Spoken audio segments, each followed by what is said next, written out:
just had a tub of it in the house. I mean, me and Josh like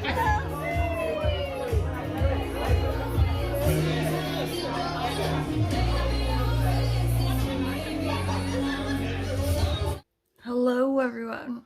It is the 19th day of Shorty September. I didn't know what book I was going to read today when I signed off yesterday, because I wasn't sure what kind of state I would wake up in today.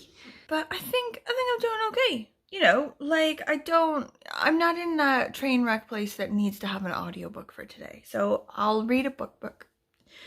But for the book that was on my TBR for a book in another country, I had Hummingbird, which is written by a Welsh author and it takes place in Canada. And I do want to read that. I got it from the library and I'll probably still read it at some point, but it's not speaking to me as much as it once did. And now that I got a new book from Hay, I want to read that one more, so I'm going to trade it out. Instead, for the prompt to do with a book in another country, I'm going to read Miss Ice Sandwich by Mieko Kawakami. So this one apparently is YA, translated from Japanese, and it's about a person, or it's about like a kid or a guy who's in love with this sort of weird, I don't know, sort of socially strange woman who makes sandwiches. I don't know, we'll see. But it's a shorty. So, you know, despite not being in the train wreck place that needs an audiobook, I still need, you know, a short book. It's 91 pages, so I think it'll be okay. The Spud and I are currently watching Night Books on Netflix. You know this? It's like about this kid who writes scary stories, and he's like lured into this magic evil apartment by this witch woman, and he's got to keep making scary stories every night or she'll kill him. Anyway, it's good. Do you like it? Yeah, I love it. I don't know what's going to happen at the end. Me neither. We'll have to watch now. But also, we're eating leftover pizza from last night. So, you know, it's a good day. It's a good day. Sunday, you know, only mildly hungover. It's a perfect kind of day. I think it's going to be sunny. Maybe we'll go to the beach today. We finished that Night Books movie and it was so good. We really liked it.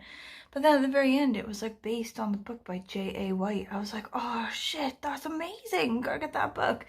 But then I looked and it's actually a kid's book. So it makes me think that the movie on Netflix is supposed to be a kid's movie. And like, my kid is like particularly weird, I think, in regards to like scary stuff. Like, she likes a scary movie. Even like movies sometimes are too scary for me, you know. She'll like look over at me and she's like, it's okay mom, it's not real, you know, like that. So this one was actually quite scary, this Night Books movie, and my kid obviously loved it and I loved it. But I think it was supposed to be for kids. I feel like the average kid would be like way too scared by that movie. Beats, please. I like it. Loads. What did Emma say? I was doing pretty good this morning, but now I think I'm flagging. I think I need a nap. What do you think, monkey? I'm boiling. You're hot, yeah? I'm a bit hot as well. Okay, I am about halfway through with the book now, and it's okay. You know, it's not, you know, amazing or, you know, particularly crap. It's just, you know, okay. It's like this 10-year-old kid or this 9-year-old kid or whatever. He is obsessed with the woman who makes sandwiches at the supermarket, and he originally is just talking about how she has really big eyes and wears ice blue, like bright blue eyeshadow or whatever, and then like gets a sandwich from her every day in the summer. But then he goes back to school in the autumn time and hears loads of people talking about how she's like a freak and how they don't shop at the supermarket anymore now that she's been working there. And this guy went mental in the queue as well, like shouting at her and calling her an ugly freak and stuff. And I guess it's now down to like facial like surgery, you know, like plastic surgery or facial reconstruction or something like that. And the people have rejected it. I don't really know what it's about. Like, they're not really giving us that much information. It is like a 10-year-old kid, and you're supposed to be coming to it from his perspective. So I think the reason we don't know what it is because he doesn't know what it is. He doesn't really get it. But like, I'm wondering if it could be one of these things, you know, in China and Japan. I saw a documentary about this once, where they get a surgery sometimes that changes their eye shape, where they would normally have like an almond eye shape or something. They'll like get a surgery to, I don't know, change the shape of it or something, make it more, I don't know, circular or something. Anyway, I wonder if it is this, because he does say a lot that she's got really big eyes, so maybe sort of in contrast, this shape, this like circular shape makes them look bigger. I don't know. But I feel like we're not going to get any information about it. I feel like that's not what the point of the book is. You know, it's about his journey and like people's perceptions of her and stuff. So I feel like the information we have about her face surgery is all the information we're going to get. But we'll see. I'm such a mess today. Like, I keep forgetting to film things. Like, this bud and I went and got ice cream, and there's this fucking super cute dog on the road, and we chatted with my parents and like got to Skype their dog. Like, there's so much to do today, so much to see, and I just keep fucking forgetting to do it. Oh, it gets dark so early now. I feel so emotional today. Okay, I have finished this book. My thoughts are that it was just okay. Like, it wasn't amazing, it wasn't crap.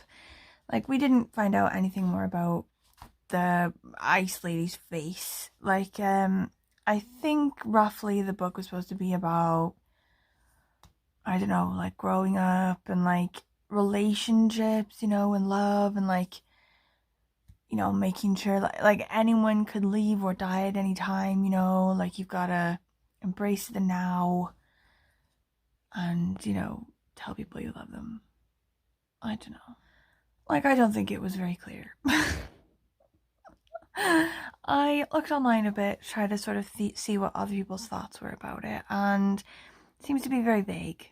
There's a lot of, like, you know, very vague chatting about what the book is about and like how they felt about it and stuff. And I think in the end, it was just okay. Like, this author also wrote Breasts and Eggs, and I have that one in my house as well. So I'm going to give it a go, that one, and see if it was just because it was YA that I didn't really get on with it. I didn't hate it, mind. I'm going to give it 3 stars. I think, yeah, it was just sort of blah. Like, also, it's a bit of a blah day. You know, I'm a bit hungover, I'm a bit tired. Like, I think it's a perfect book for today. If I had read a book that was really amazing, I would have been like, oh, I wasted that read. I've wasted a great book on a shit day, you know. And if it was really shit, it just would have made this day even worse, you know. Like, it's a shitty day and I read a shitty book, you know. Like, I'd have just lost all my shit then. So, you know, I feel like it worked out. For tomorrow's book, like, I can't even be bothered to contemplate what that's going to be. I've got 4 books left in my round, my TBR round. So I think I might either go with the one about, like, immigration, like child immigration, the essay one. Or maybe I Who Have Never Known Men. Sort of depending on how much time I have, because tomorrow's a work day and everything. Thank you for watching this one. This one was definitely boring. I think I said, like another before, like, oh, sorry, this is boring, but this one was definitely boring. I did fuck all today. Just sort of sat on the sofa and read books and just thought about all of my regrets in my life. But if you have any thoughts anyway, like about this book or about Mieko Kawakami or Japanese literature or YA books in general, please let me know. And I will see you tomorrow.